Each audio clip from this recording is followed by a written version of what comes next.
Today is certainly a bittersweet occasion. We celebrate the lives of John and Joyce Sheridan, but we would so much rather have them here with us today. John was a colleague, a trusted advisor, and my friend. He was a delight to work with every day because of his quiet strength, keen intellect, and his passion for improving the world around him. I still reflect often on our conversations and how he always worked to do the best for Cooper, for our employees, for Camden, and for its citizens.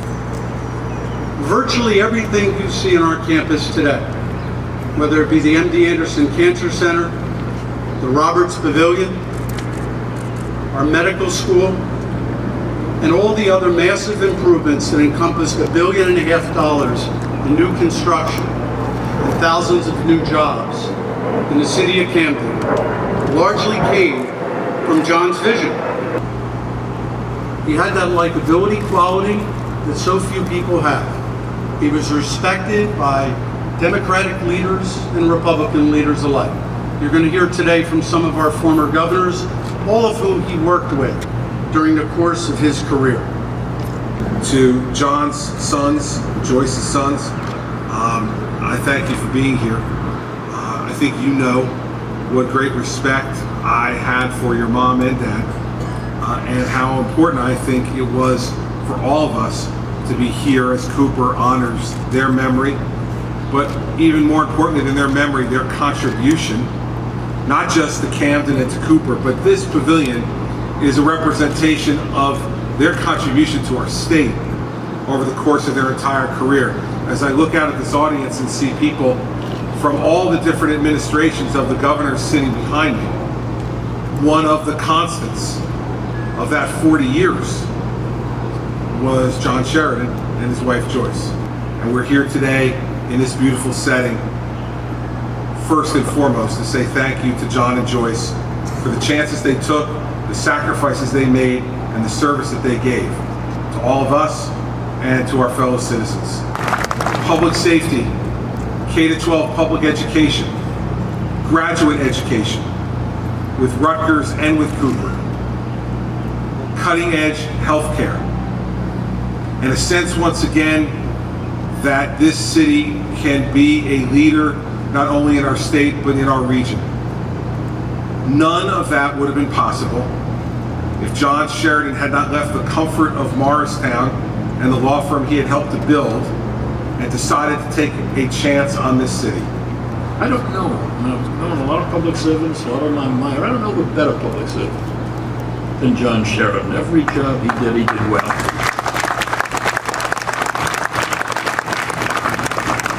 So now you have this wonderful coming together of this great hospital, which John helped build. And at the same time, this great hospital is now going to have a memory of John Sheridan, who helped build it, which you might say is a great hospital, a great man. They're perfect together. I'm really very pleased to be here on this occasion for a whole host of reasons, not the least of which I feel like I'm coming home. Camden is an area that I've been raising my family over the number of years. I represented in the legislature, in Congress, and as governor. It's a place that I'm really pleased to see good things happening. And of course, it's very important to see that the linkage between Cooper Hospital, Camden, and the Sheridan family, particularly John Sheridan's efforts. There's an appropriateness in that linkage. Professionalism, looking to the future, quality, seeking after excellence, all of those characteristics of all three of those entities.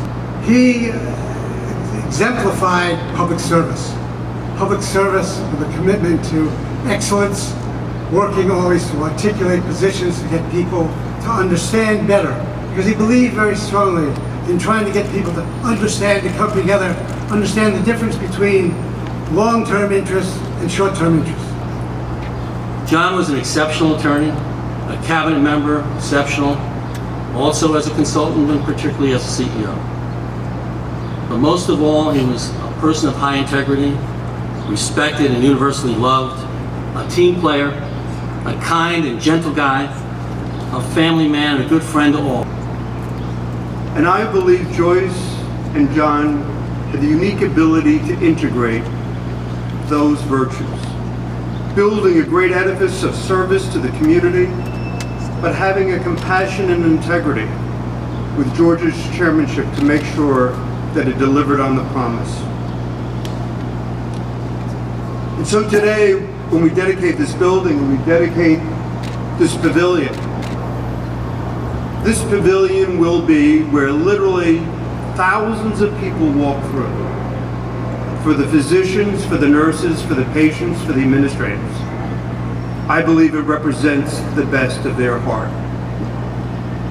To the Sheridan family, to continue this legacy, for this community, this city, and this state, Joyce and John represented the best of service as a gateway to our better angels. I think it is actually telling of the great quality of this hospital and the complex, and I think gets to the heart of the matter of who John Sheridan was, because he had a great vision for this organization, and working with George and all of the people that I got to know very close and very personally.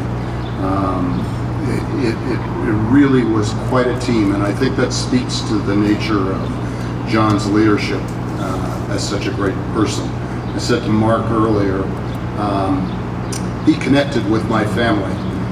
Believe it or not, I think John was the first guy I saw when I came out of my 11-day of coma. So, I have a vision of a gentle man who cared very seriously about the work that he did, and he touched certainly my family.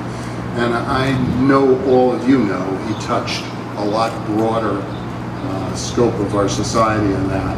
This is a great element of that, but as I hear the previous governors talk about what he's done for them, I know that he has had a commitment to public service, which is such an incredible gift to all of us. He certainly described a vision that I thought worked for this city and for this hospital in my tenure. And I was blessed to have him, and we are blessed for the work that is coming to fruition. And each day, I am sure it will get better. Thank you for recognizing the contributions of our mother and father and what they did for this great institution. It is an honor to have this building dedicated to their efforts on behalf of Cooper University Healthcare System. Driving in today and seeing everything around here and what has been done and what has been accomplished, I have to say he was right.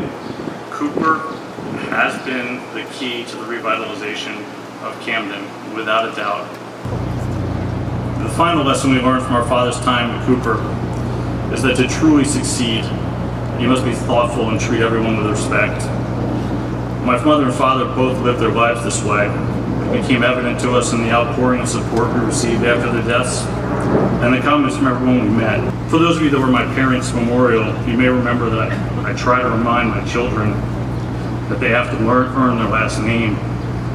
To Jack and Caroline, I hope you understand how important this moment is and what it says about your grandparents. Your grandparents loved you very much, and they set a great example for you. If you want to earn your last name, you'll have to try to live like they did and be thoughtful and respectful of everyone you meet. If you can do that and follow the lessons of Grandma and Grandpa, you'll have earned your last name. To our friends and family, thank you so much for your support these last 2 years.